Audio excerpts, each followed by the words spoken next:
Welcome everyone. Looks like we got about 40 people in the house right now. Craft Marketing, happy to be a sponsor. Thank you to the American Marketing Association for presenting this.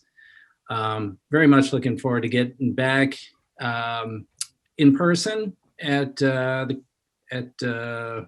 do we do this? Vintage Brewery. Vintage Brewing. But it's been really great to do this online and meet people from out of town.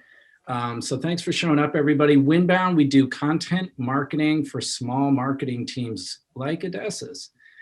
We specialize in manufacturing and industrial companies, but we can handle any B2B company. And part of what we do when we create the content is we reach out to other experts and collaborate.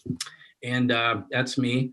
And a little twitchy with my finger, sorry. Yeah, it's part of the collaborative effort. So that's kind of why we do this with Craft Marketing, bring in experts like Odessa and a whole host of other experts throughout the year, and just learn from them and eventually use them in our contents, part of our secret sauce.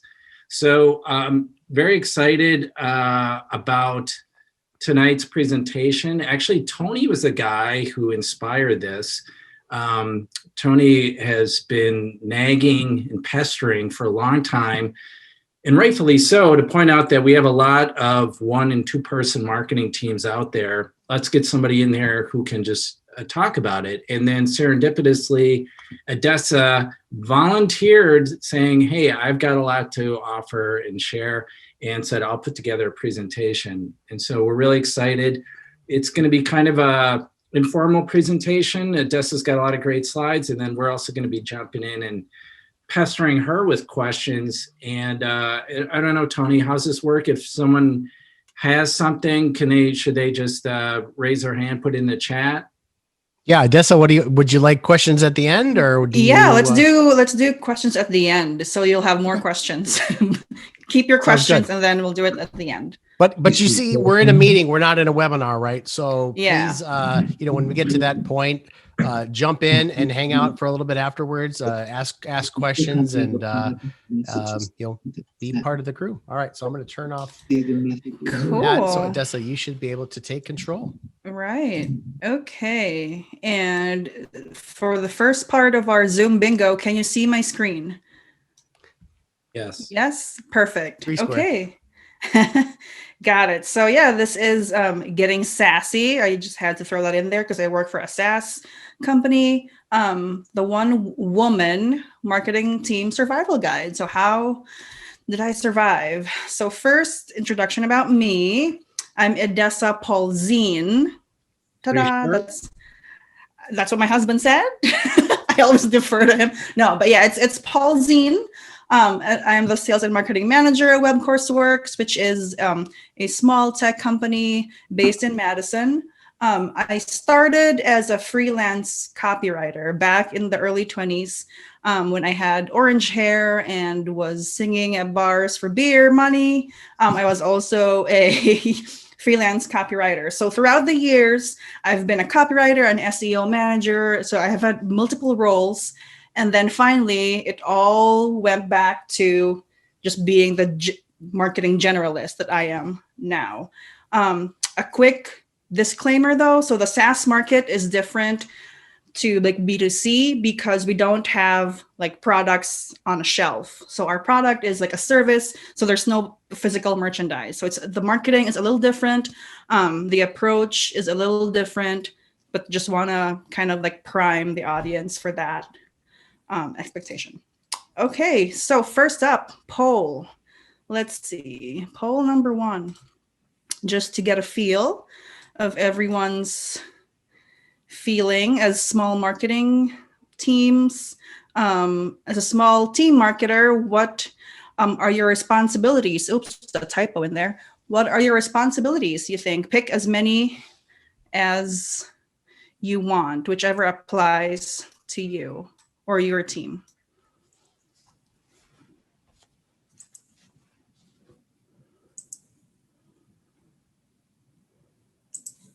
Odessa, while people are taking that, if anybody had problems getting in, What was your solution? Because I know we had some issues with the link. Did you copy and paste the link? I think, Brooke, you mentioned how you got in. I'm just getting some text messages that people are having some problems getting in. Yeah, I put the event code. I opened up Zoom, and then you could put the actual meeting code, which is a like 9-number code in there. And then it's that second password. It's not that craft marketing one. It's the number that's at the lower half of that email that came out.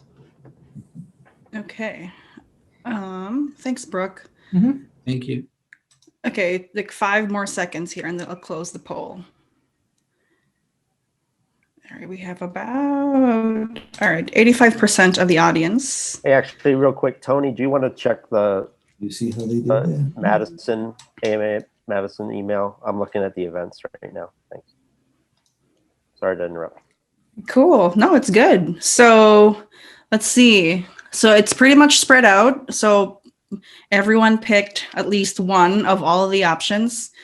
But yeah, as a one-person marketing team, our responsibilities are probably all, if not all, most of what's in the list. And so, yeah, you establish the marketing plan for your company, you have the marketing budget, and you manage as well. And oops, I hear some background. I have, you order the company swag because everyone needs pens, more pens, and more pens.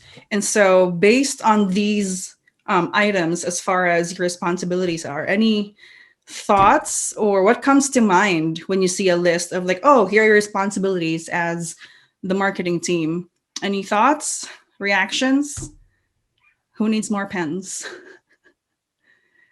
I'll tell you, my reaction is that it's too much. There's too many things going on.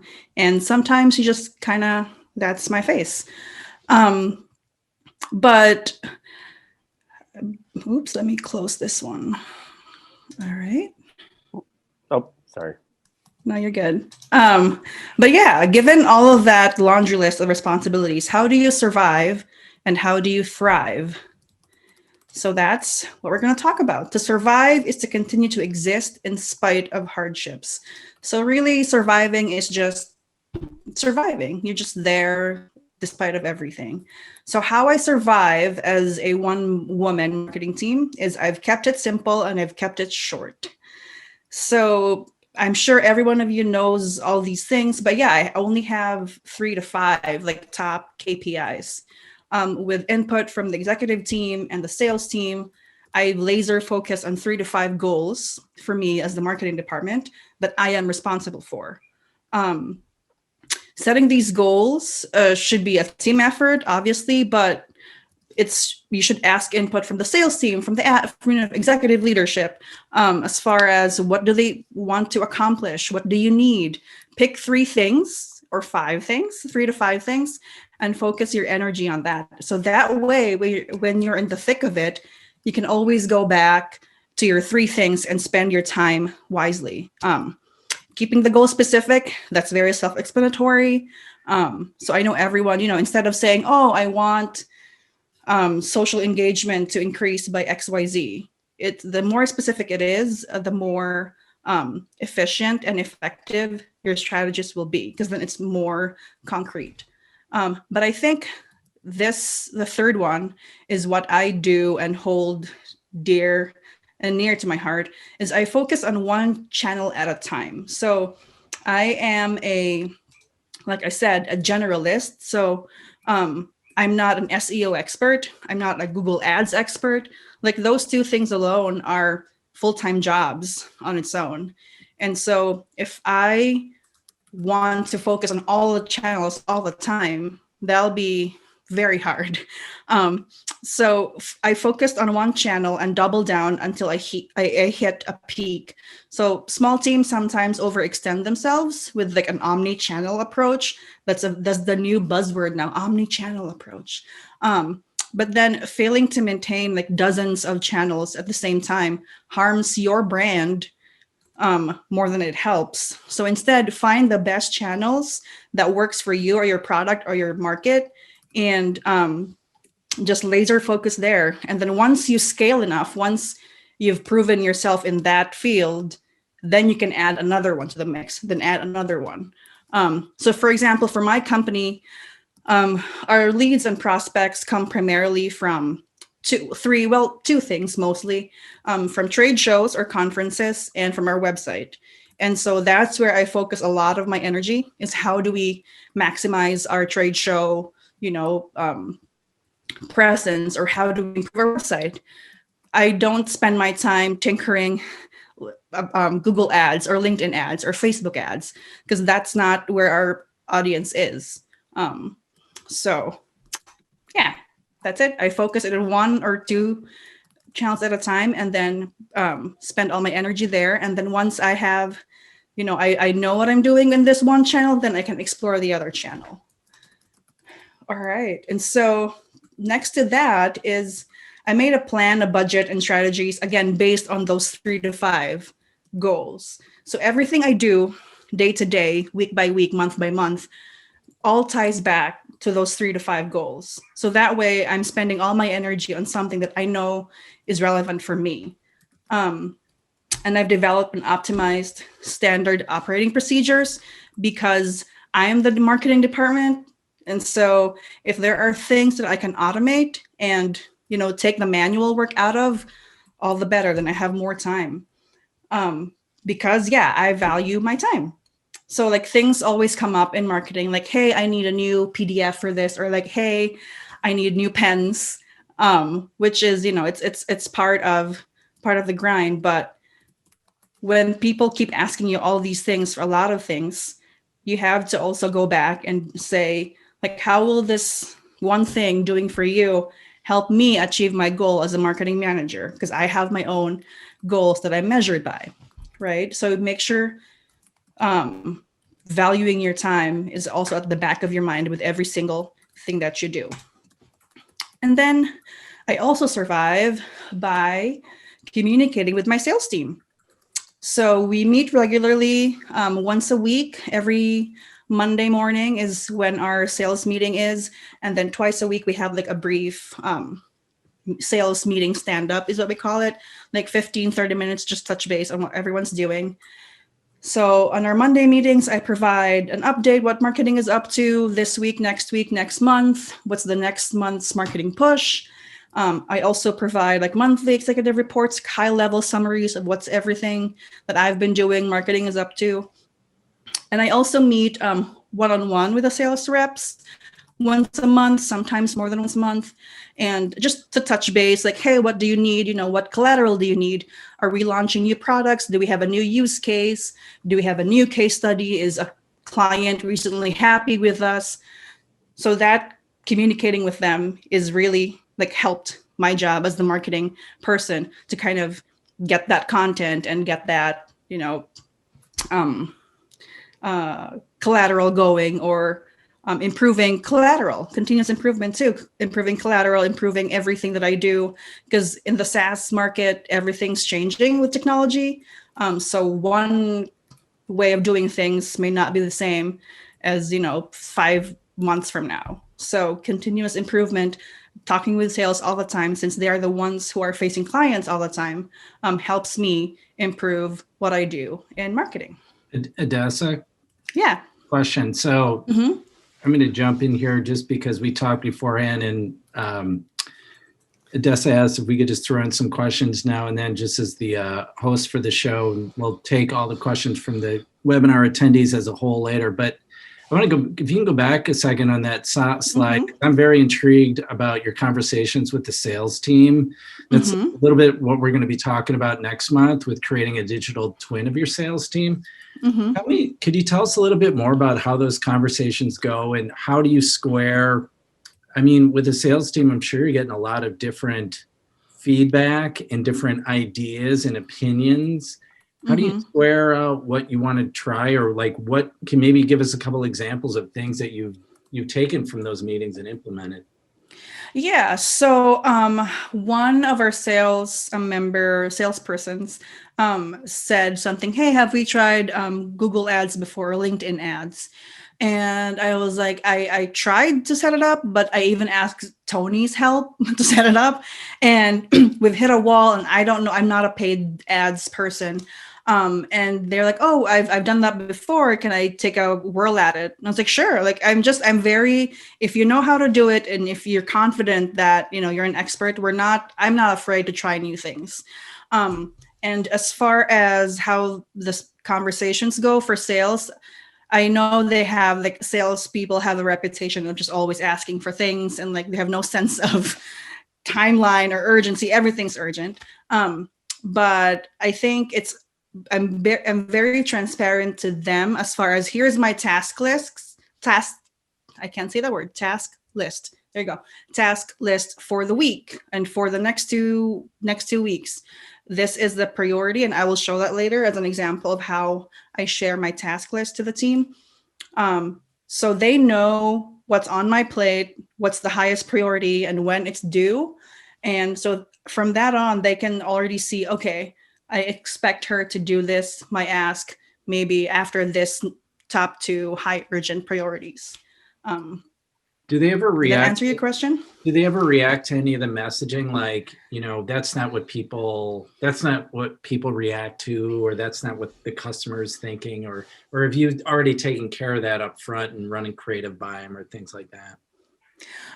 Yeah, I've actually just today, so we're doing a new like email marketing stream, and I sent the draft to our sales team, and the sales had a different reaction, and it's like, hey, we should probably take this approach, and instead of saying this in email 1, we should say this.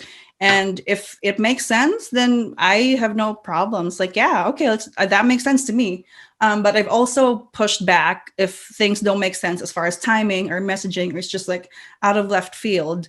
But in the end, like I work for the sales team is how I'm phrasing it. So like, if I don't give the sales team what they need to sell, then my company would not make any money, and then I would be out of a job. So it's very simple. So it's really a collaborative work, and it took me a while to get into the mindset of work with your sales team. I work for the sales team. What do you need sales so you can sell stuff so I get paid? Right. Like, it's very simple. It's not a competition. They're not, but yeah, so that's just how I approach it every time. I feel like, oh my God, another thing from sales. But no, they are my customer. As a marketing person, they are who I provide things to. So that's the mindset. Great. That's smart. Thank you. Okay, thanks for that question. All right, so here, celebrate wins too. So shout loud and clear for everyone to hear.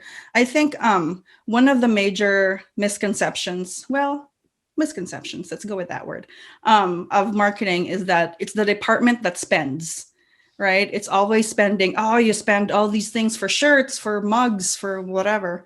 But then no one really knows what happens behind the scenes, or, hey, our website ranked #1 for 3 months in a row.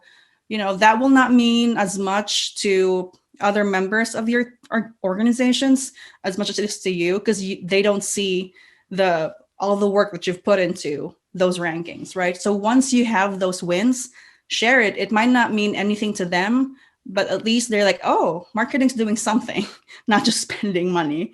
And I feel like marketing, as marketers, we are storytellers, right? So it is our job really to tell our story, the value of our department.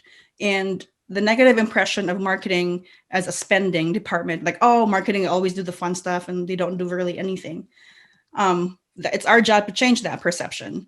And so that negative impression goes away the moment they understand what we bring to the table. Like, hey, we have all of these, inquiries from the website because we did SEO, because, we ranked for this keyword.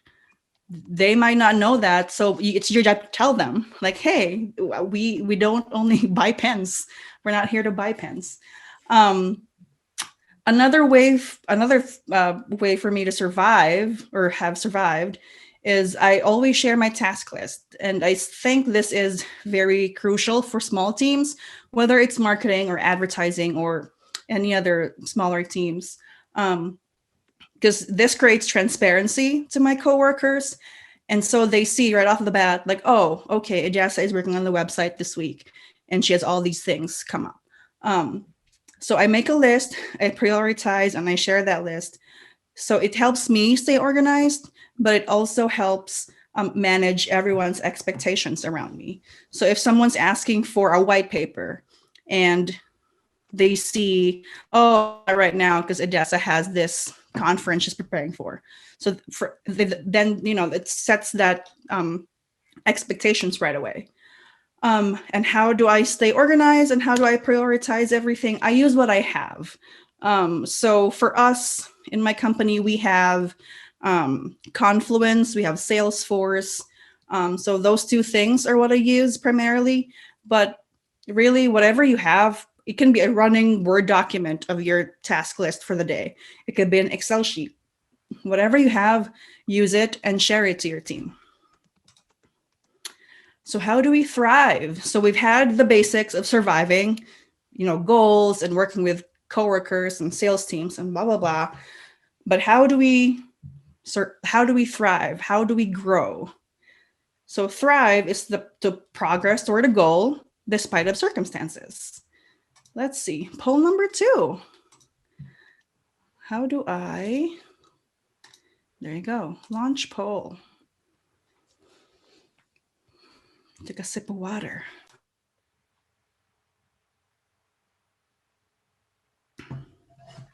So thriving is, how we succeed really as marketers, small team marketers. So I just want to know, which area are you hoping to learn more about, since I'm here and I can share real life examples and screenshots. But just to kind of see where everyone's at.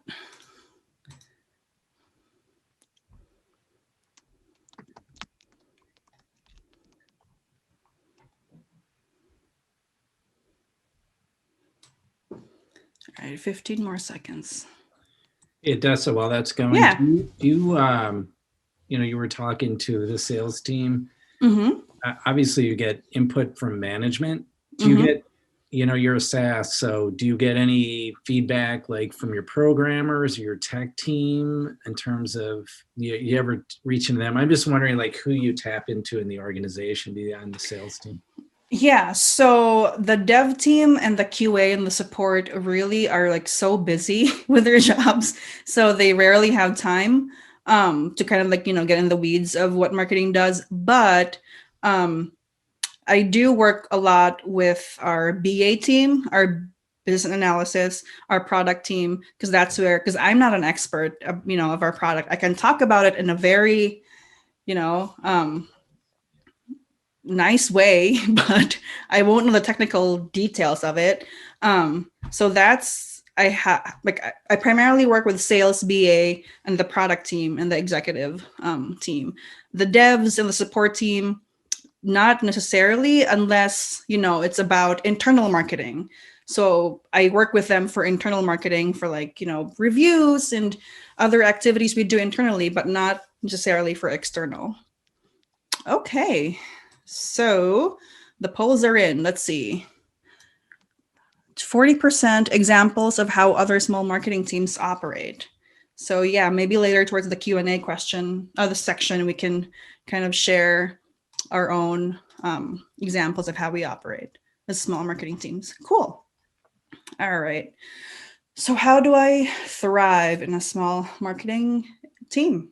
I make friends. So I build and nurture internal relationships. So just like I said, thanks for that question, Greg. A department of one does not have to mean a function of one. So for example, I need to write a white paper for one of our products, which is about, healthcare.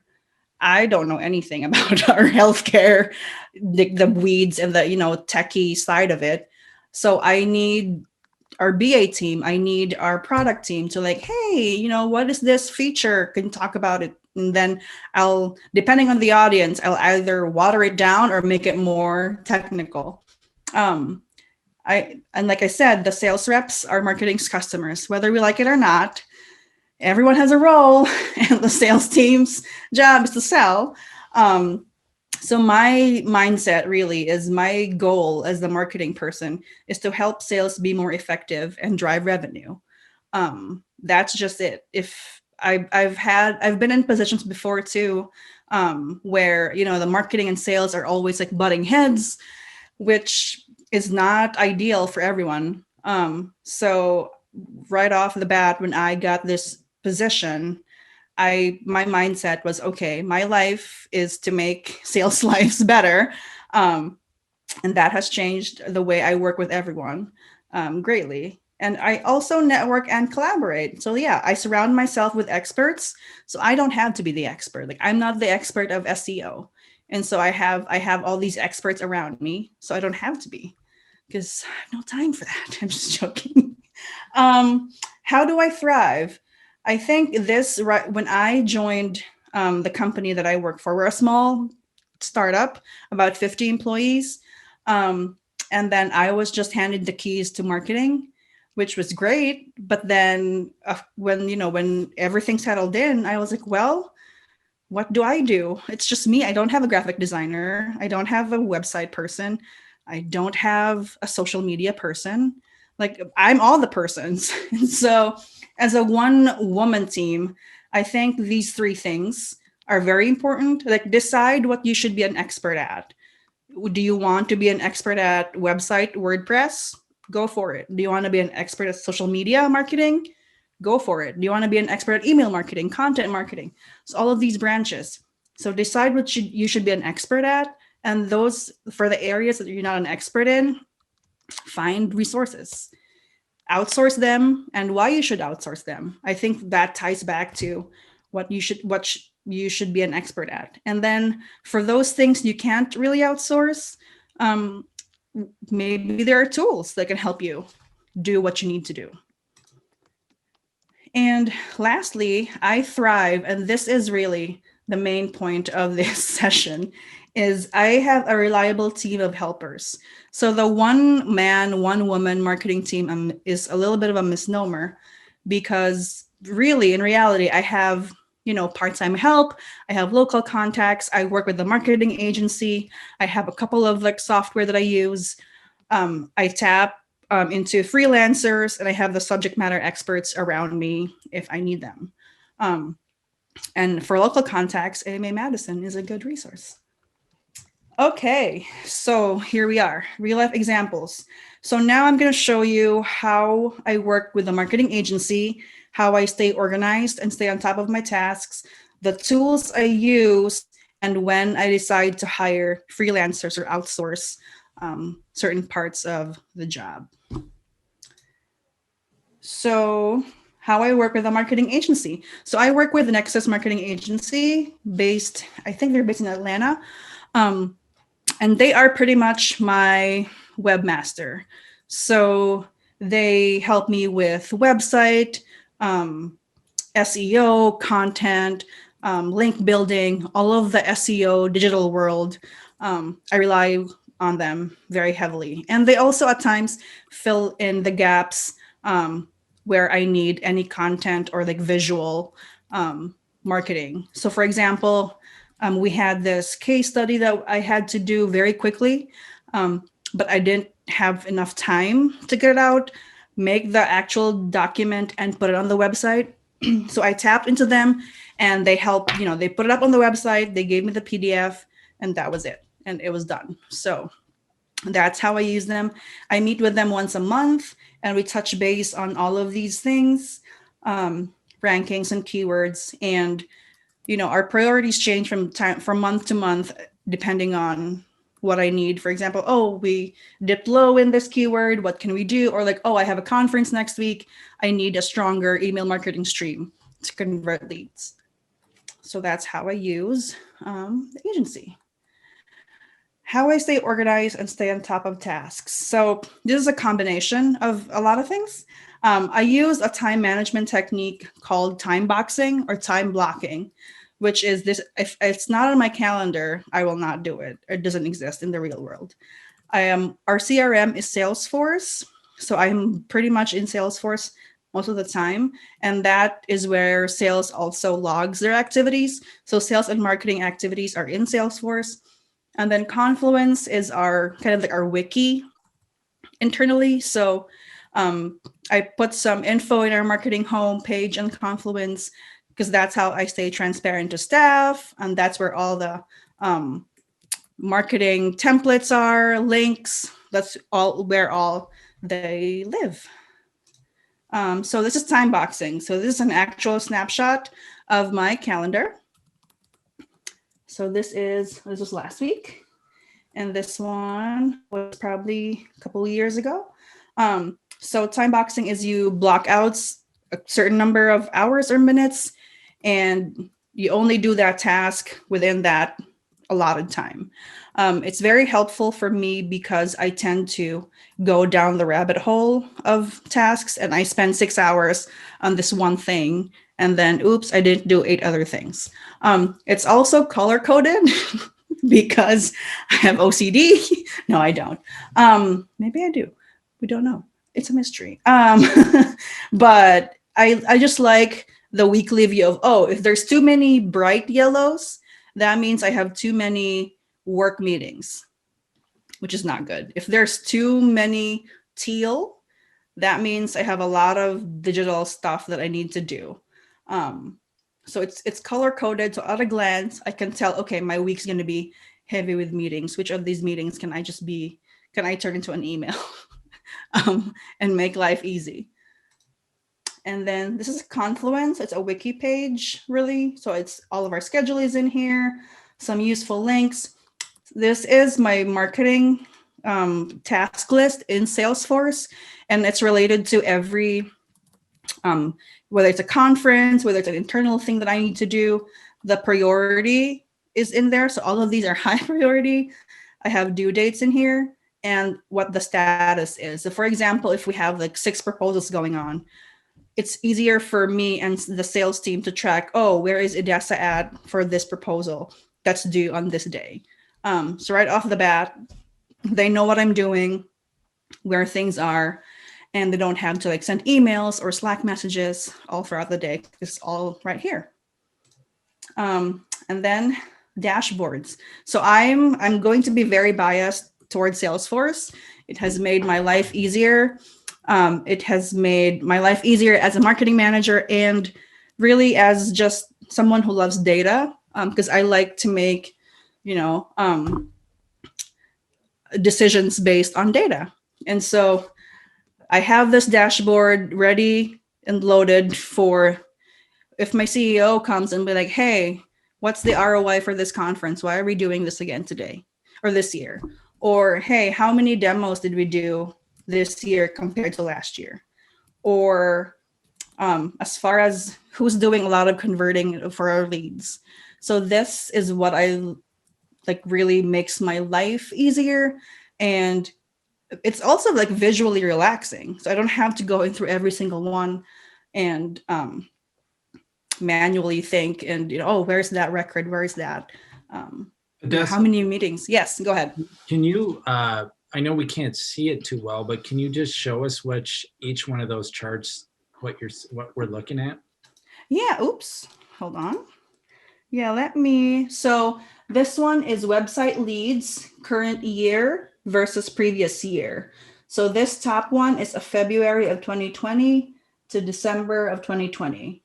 So it's February, March, April, May, so this is, I think, pretty much for 2020. And so this shows right there that in July of 2020, we've had 84 website leads. And that's our highest month for website leads. As far as this one is the conversion of new leads this fiscal year. So this is broken down per lead source. So for our conference lead source, Amber Winter converted the most leads. For as far as, let's see, out of all the leads, our webinar and virtual events, Diane converted 14 leads. So that shows it's kind of like a leaderboard / data visualization of everything that we do. This is sales activities throughout the year. So, and it's like, so the dark blue is inside call, the light blue is demo, and the light blue, or like almost teal, is proposal. So you can see that our inside call has dropped in the fall, and then now it's back up towards the end of last year. So this really shows the trend of sales activities that each salesperson is doing. And are you seeing correlation between the activities and the leads, both for sales and for marketing? Yes, definitely. And this will also show me at the end of the year, like, okay, we closed this this opportunity. How many inside calls did it take? How many demos did it take?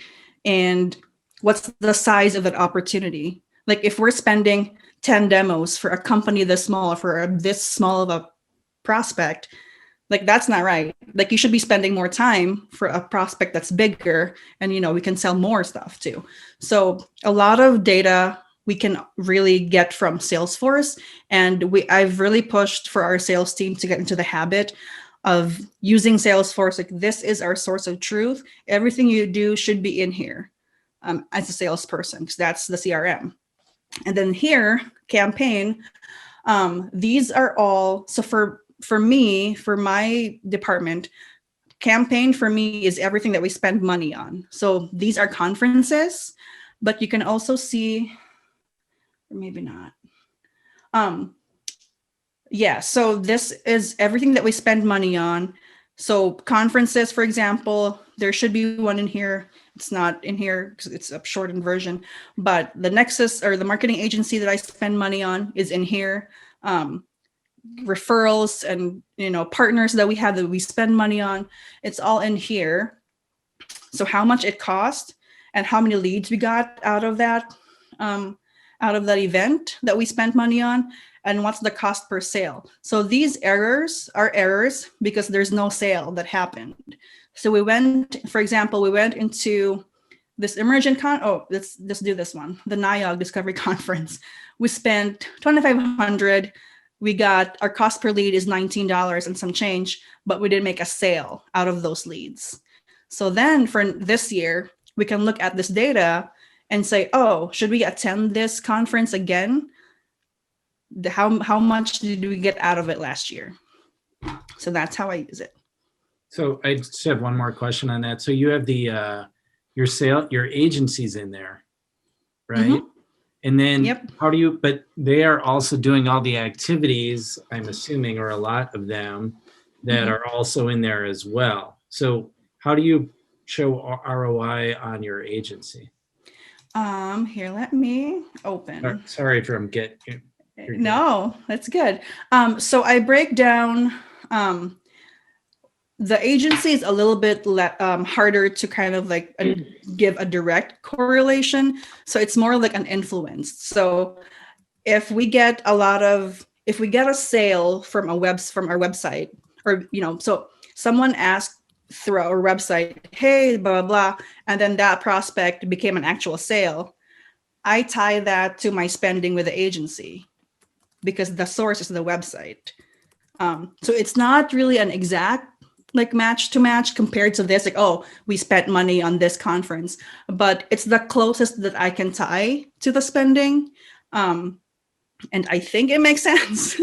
So for example, we have additional projects we spend extra money for this specific campaign that will run for 3 months. I log that in here, and depending on if we get leads out of that, if we don't, then that's how I judge my, here, let me show you an actual. That's interesting. You have it as a percentage, like an influence. Yeah. Let's see.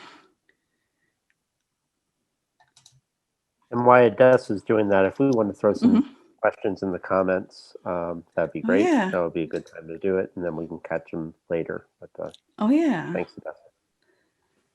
Actually, Odessa, maybe you don't necessarily want to share some of this information with That's the group true. either, honestly. I mean, I personally, I wouldn't want the people I outsource to so I would say at some point you can just say some of this should be secret sauce for me to keep to myself. That's true. But I think what you're doing is amazing. The tracking you have in Salesforce, it's really nicely set up. And I look at you and I'm like, you're a full-time marketing operations person as well. Yeah. So kudos to you. Thank you. Yeah, good point. I shouldn't share all my secrets, but I just like, I don't know how detailed you're going to get with your attribution. So I know. But here's a quick snapshot of, we went to this conference back in 2019. I covered the name because I don't know. I was like, oh, it's confidential. Is it? I don't know. Whatever. So we spent this for our booth, the shipping, blah, blah, blah, printing. We got 31 leads. We got 15 converted. And this automatically happens in the back end. Like, I don't even have to, I'm not an accountant, so numbers are not my strong suit. So this is already calculated in the back end. And we've had 3 opportunities from this campaign. So the cost per sale, spending money on this specific conference, was $1,500. And that's something I can bring to my manager, to our CEO, like, hey, we should attend this one again because, our lead was pretty cheap and we got a lot of opportunities from this event. Again, like as a one person, one man, woman marketing team, the more data I can show to prove things I've done, the better it is for me and to make decisions down the road. But also, quick sidebar, I'm also like the Salesforce admin of my company. I've been the accidental admin is what we call it. So when we implemented Salesforce, we just did it on our own. And then my boss was like, hey, here's the keys. Good luck with Salesforce. And I was like, oh no, what's Salesforce? And so I joined our local group. There's a local Salesforce admin group here in Madison, and they're very helpful. We have Salesforce Saturdays. Just bring your laptop. We'll have coffee and bagels. And if you have any questions or troubles, everyone is there to help you. So that's why Salesforce is somewhat nicely set up. Jen Bowen is actually one of the audience here. Hi, Jen. She's the leader of the Salesforce Saturday group in Madison. So she'll be proud of me for this. Okay, tools. Other tools I use, Canva. I'm not a graphic designer. I don't have a graphics design degree. We use Canva, and our subscription is such that I can set up brand kits and have specific users, because sometimes our client services team will need to make some material or presentation.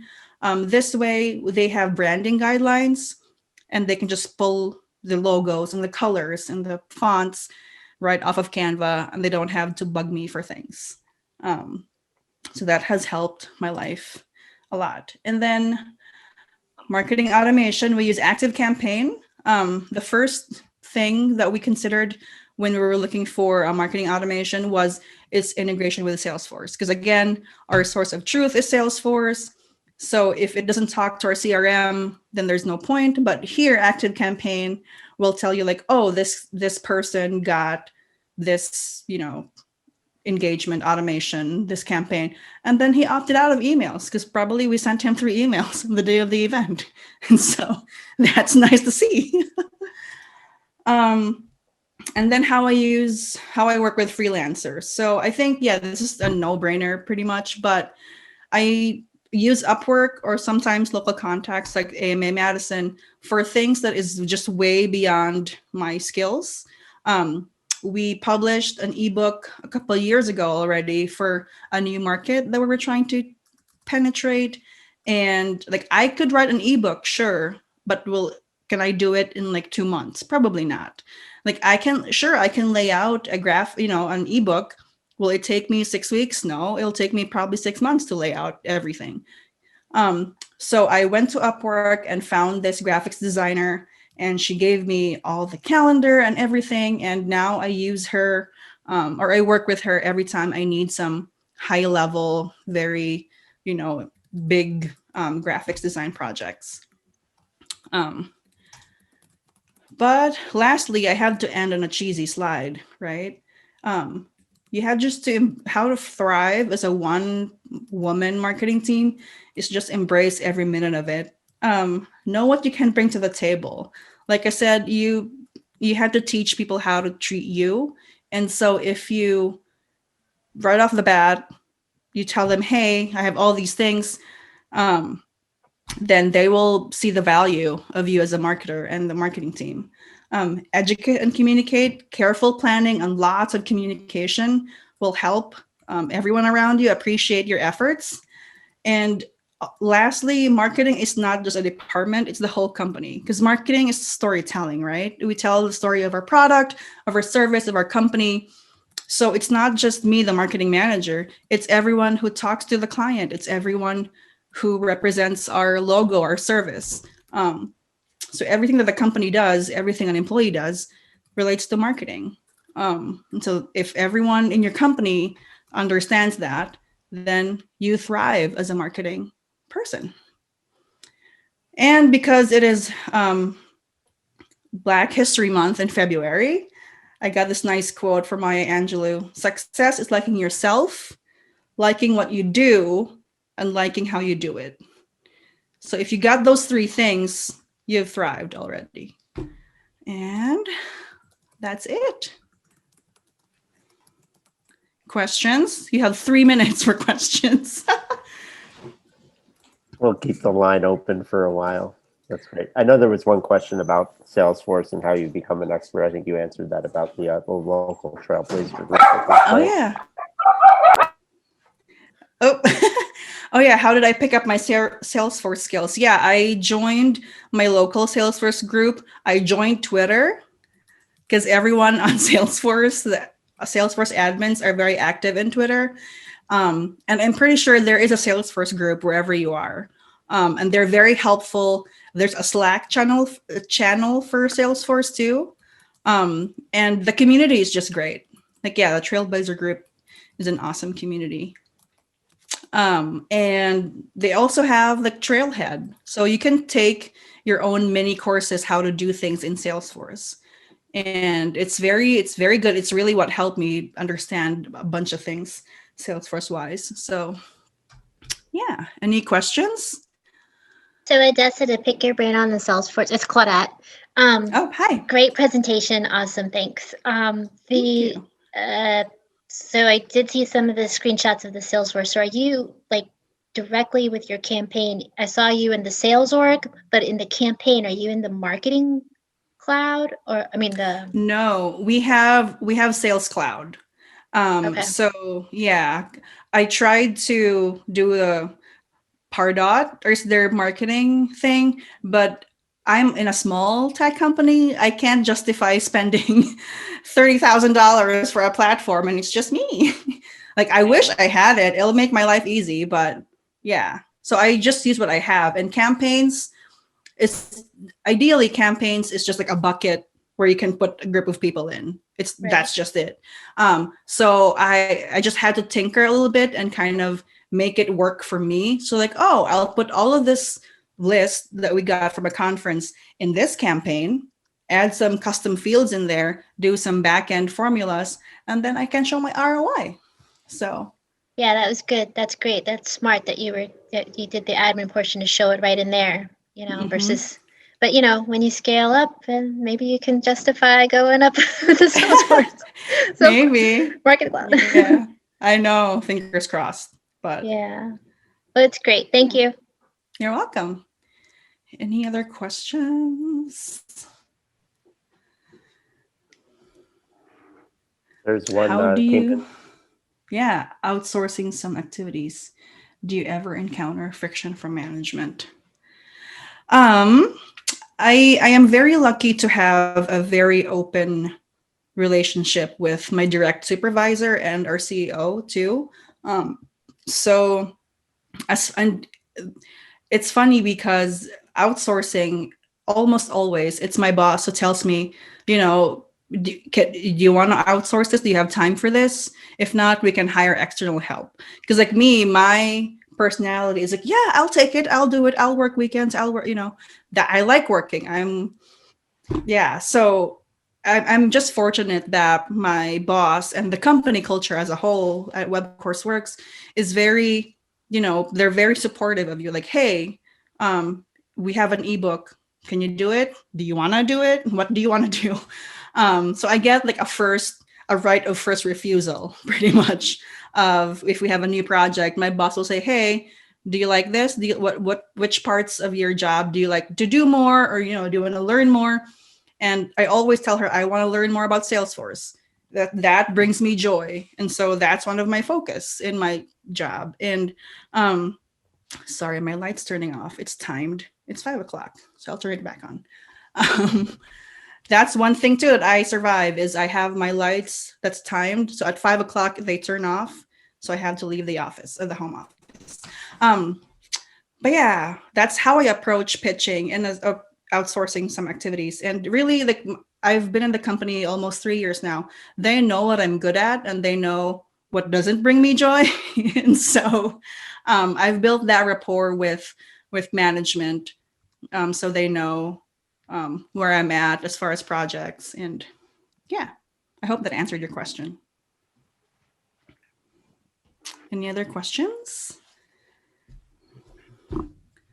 I have another one, Adessa, and I keep. Oh boy. Yeah, I keep speaking up here, but I'm curious just because we're an agency. So how do you, you're very good on the ROI and all the stuff you're doing. How are you in justifying the ROI on the agency? What do you do there? What do you mean? So how are you to, when you're justifying how much you're spending on the agency, are you able to track it back? I mean, I know you mentioned that there were some influences on all the different areas.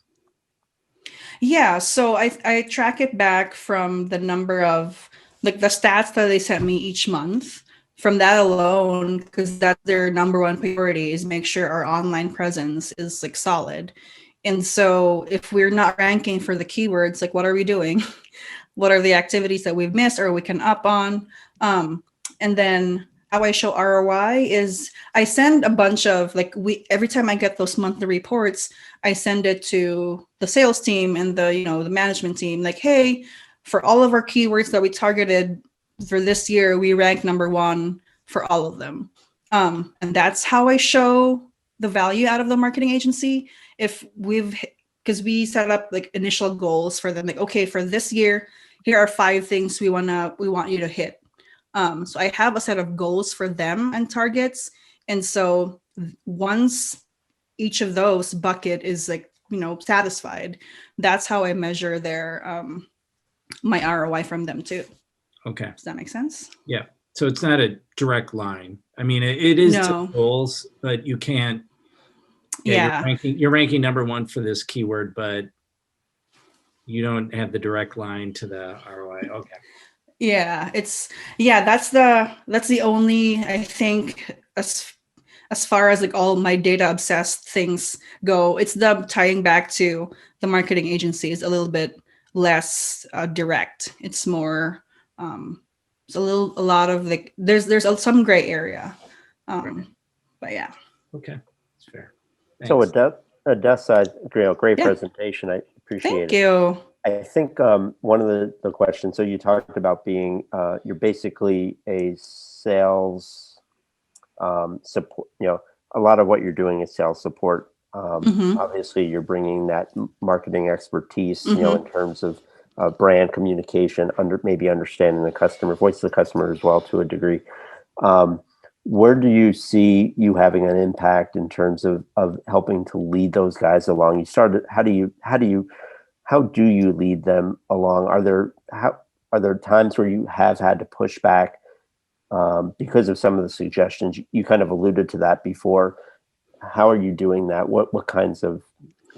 Yeah. So yeah, primarily the marketing role in my position is like, yes, supporting the sales team, and pushback. For example, like, the sales team, their job is to sell. It's pretty straightforward. So they'll do everything that they can to have a win, right? And so one instance that I recall is one of our salesperson wanted me to, keep sending emails to the list that we got from a conference. And I had to explain that, we get a list, yes, but that doesn't necessarily mean that they've opted in to our marketing stuff. So I can't just keep sending them emails. Yes, I understand you want to sell, you want to, give them more information or reach out to them. I get that, but there are still some marketing rules that we need to adhere to. Otherwise, it's not, we'll be in a bad spot. So that's one thing that I think, oops, you get pushback. I can push. It's like if the sales team wants to cross and, get that extra mile, which I understand is their job. But from marketing side, I also have to protect, certain like integrity or the branding or, all these things. So.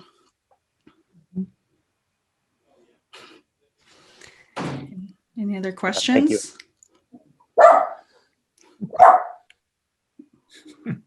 The dog has a question. Igor has tons of questions. I'm sorry. He's a marketing dog. All right. I guess I'll stop sharing and everyone can just talk. Anyone? Okay. I'll just open the floor to everyone because I think based on our polls, a lot of folks wanted to see how small marketing teams operate. Anyone wanted to share anything that I haven't touched or any small marketing teams out there? You want to share how you operate? No? No. Faith, you're a small marketing team, aren't you? With Apple Wellness, right? Was it Apple Wellness? Yes. Yeah. We are a small but mighty, I like to say. So we have an overall creative director, a couple graphic designers, myself. We don't have a team dog, but we should. But I can relate to everything that you shared, Odessa, in terms of sharing a task list, time blocking for sure, staying on top of. My role shifted because my main role was community marketing events and, all the things that happen in person. So staying on top of website development is now under my role. So I could relate to that when you had that in the survey. What are the things that the salespeople, our sales force, our sales associates, what's most important to them, which is bringing in sales. So what are the things that are the most productive? Where's my time going? And so for me, that's going with website and Google ads. I don't oversee the Google ads, but that's been very valuable to us. So we've outsourced that service. Shout out to Caroline Whalen, who might still be here. Oh, there you are. So yes, I really appreciate everything that you shared because we do experience that every day. Well, thank you. Thanks. I know I put you on the spot there, Faith. No, I was right there with her though. I was feeling all of that. Yeah, I think one of the main things before I got the job from this tech company, I used to work in like a manufacturing company. So it was B2C, so it's a very different world. And then now I moved to this tech company and then suddenly like I'm asked to do like quick website fixes. Like, I don't know WordPress. What am I doing? But so that's like one of the things that you just don't know that, oh, I guess that's marketing because it's website. Sure. I guess it's me. But yeah. Let me ask you one other question. Real quick. Oh, go ahead. I was gonna say I learned the back end of WordPress really quick because we have a large team. I know. So me too. Yeah. Let me ask you one other quick question. You talked about ActiveCampaign. Actually, I started using ActiveCampaign as well. How easy was that for you to learn? Is that one of those things that you just said, okay, this is what I'm going to learn and I'm going to be the expert in? How easy was it? Yeah. So I think I've been also lucky really with the tools or the tech that I've chosen. Like Salesforce is really, it's daunting at first, but they have the resources. They have, if you're just willing to read and spend time and learn and ask questions and, oh, what do this button do? Can I just do this or not?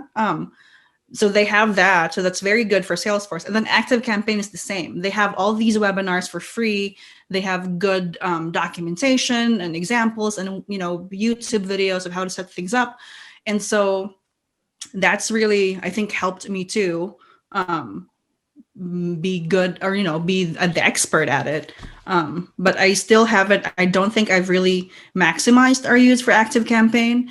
So in fact, like next week I have a meeting with one of the their client engagement team to like evaluate how we're using it and what are the gaps. Like, you know, our open rates are this and that. What can we do better? What other features in the platform haven't we used? Should we do it? So, but I yeah, just want to say, I want to say just how affirming this is to hear you, and to hear that there are many of us out there who have incredible resumes of all these things that we do.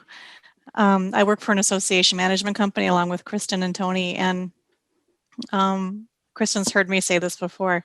I've been doing this for 30 some years, and when we started out, I was just doing graphic design and writing, you know, and then along came social media, and then along came websites, and then along came analytics. What the hell is that? You know, I mean, all this stuff that you have to know how to do now, and and being able to communicate that to your clients, that it's a heavy load. But at the same time, I like what you said, you know, you're a generalist, but I think it's important to focus on what you do best. Right. That's something I've had to learn all along. I keep trying and I keep learning new things, and that's fabulous. But in the end, what is your niche? I think that's important to know what that is. Yeah. That's a good point. And yeah, I think also like being communicating to management, or, you know, to your boss, like, hey, I'm really good at, you know, tinkering in Salesforce and making things work. Can I just like focus on that instead of Google Ads? Because I don't know anything. It doesn't bring me joy. It just sucks the life out of me. Can I just, you know, I want to be an expert at this. And then hopefully too, your management will realize that, you know, if your employees have the passion for one thing, it's ultimately good for the company, because then, you know, it'll be a better tool. They'll be better at it, and everyone wins. And so when they gave me the keys to Salesforce, I just ran with it. And so now I am the Salesforce expert. I'm not an expert. So I go to Google, like, how do you turn on this button? Or like, why is this field not showing? But it's fun. It brings me joy. And yeah.